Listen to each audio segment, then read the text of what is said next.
விளையாட்டுப் போட்டியில் சர்வதேச அளவில் தங்கப்பதக்கம் பெற்று இந்தியாவுக்கு பெருமை தேடி தந்த வீராங்கனை காசிமாவுக்கு வாழ்த்து கூறாது ஏன் என்று சென்னை மாநகராட்சி மாமன்ற கூட்டத்தில் காங்கிரஸ் கவுன்சில் திரவியம் கேள்வி எழுப்பியுள்ளார்.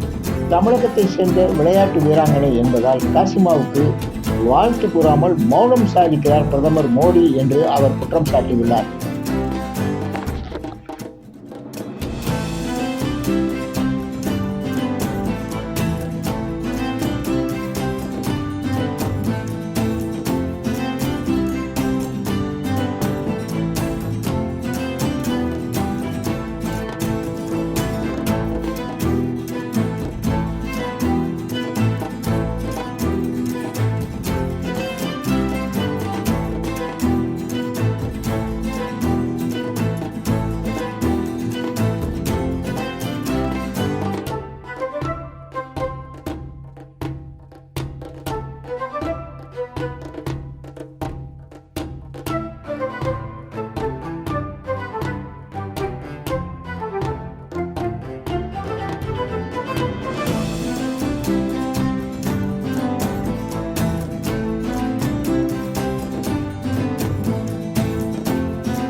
இங்கே மன்றம் ஆரம்பிக்கும் போது தங்கமங்கைக்காக நான் போராடி பேசினேன். ஒரே ஒரு வார்த்தை, தமிழகத்தை சார்ந்த ஒரு தங்கமங்கை தங்கம் என்று வருகிறார், ஒரு சிறுபான்மை பிரிவை சார்ந்தவர் தான்.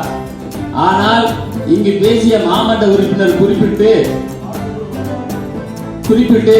அதற்கு எதிர்ப்பு தெரிவித்தார்கள். நான் ஒன்றே ஒன்று கேட்கின்றேன், இதெல்லாம் உங்களுடைய அரைவேக்காட்டுத்தனம் என்று தான் சொல்லுவேன். எங்களுடைய தமிழகத்தை சார்ந்த ஒரு தங்கமங்கை வந்த பொழுது, அமெரிக்கா சென்று வந்த பொழுது, தமிழக முதலமைச்சர் தளபதி மு.க. ஸ்டாலின் அவர்களும் துணை முதலமைச்சர் உதயநிதி அவர்களும் அவர்களுடைய இல்லத்திற்கு அழைத்து பாராட்டு தெரிவித்தார்கள். இந்த நிமிடம் வரை தமிழ்நாட்டில் இருந்து தங்குகின்ற ஒரே காரணத்திற்காக நம்முடைய நரேந்திர மோடி அவர்கள் ஒரு வாழ்த்து கூட இதுவரைக்கும் போடவில்லை. அதை உங்களுக்கு தெரிவித்து என்னுடைய கண்டனத்தை பதிவு செய்து விடைபெறுகிறேன்.